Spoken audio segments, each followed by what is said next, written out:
Essa questão diz o seguinte: um sistema é constituído por 6 moedas idênticas fixadas sobre uma régua de massa desprezível que está apoiada na superfície horizontal de uma mesa, conforme ilustrado abaixo. Observe que na régua estão marcados os pontos equidistantes numerados de 0 a 6. Ao se deslocar a régua da esquerda para a direita, o sistema permanecerá em equilíbrio na horizontal até que determinado ponto da régua atinja a extremidade da mesa. De acordo com a ilustração, esse ponto está representado pelo seguinte número. Então nós temos aqui uma questão de torque. Só que nessa questão você não sabe qual que é o ponto de rotação. Você tem que descobrir esse ponto de rotação. E aí você começa essa questão escolhendo então aqui na régua algum lugar. Vamos dizer esse daqui. Esse vai ser meu ponto de referência para calcular todos os torques da questão.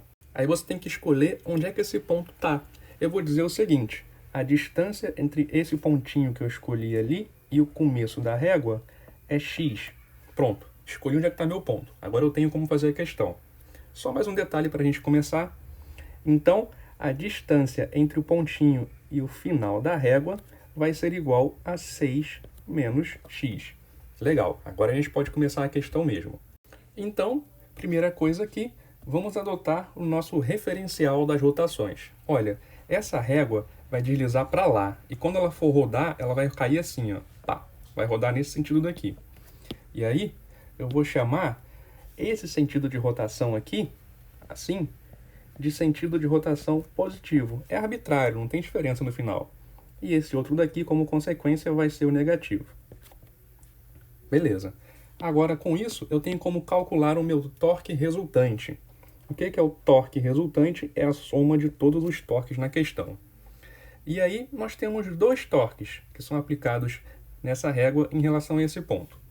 Um dos torques é aplicado por conta do peso dessa pilha de moedas aqui, vou chamar de peso 1, e o outro por conta desse peso aqui da outra moedinha, vou chamar de peso 2.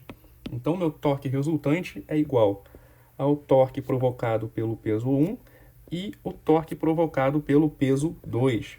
Agora, a gente tem que descobrir quais são os sinais desses torques. Olha só, de acordo com o nosso referencial, essa moedinha daqui vai produzir um torque que ajuda na rotação nesse sentido, portanto, esse torque tem sinal positivo.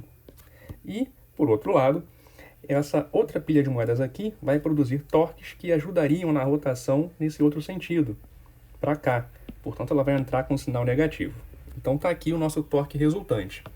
Agora, a gente tem que determinar o seguinte: eu quero que aconteça uma rotação e eu quero que essa rotação aconteça nesse sentido daqui.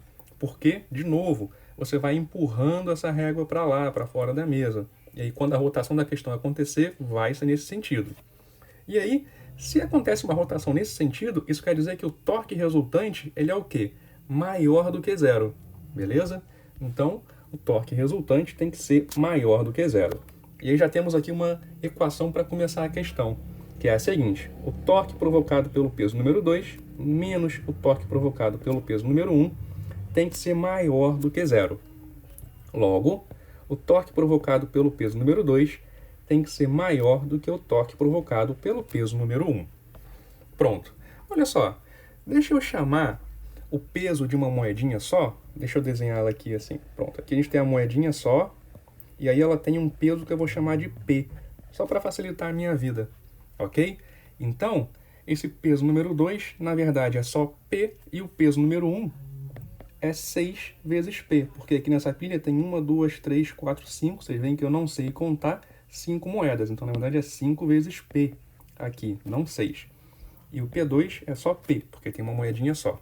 Aí você lembra também que o torque é dado por força vezes a distância entre o ponto de aplicação da força e o ponto de referência para o cálculo dos torques. Então, o torque do peso número 2 é igual à força, então P, vezes a distância entre o ponto de aplicação da força e o ponto de referência para o cálculo dos torques. Essa distância é 6 menos x.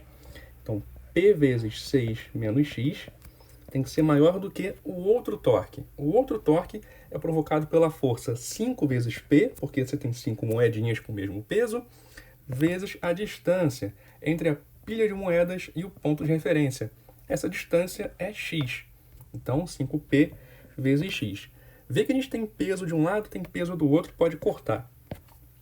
E aí ficamos com 6 menos x é maior do que 5 vezes x. E aí, manda esse menos x para o outro lado. Aí temos 6 é maior do que 5x mais x. 6 é maior do que 6 vezes x. Agora, pega esse 6 e manda dividindo para lá. 1, então, é maior do que x.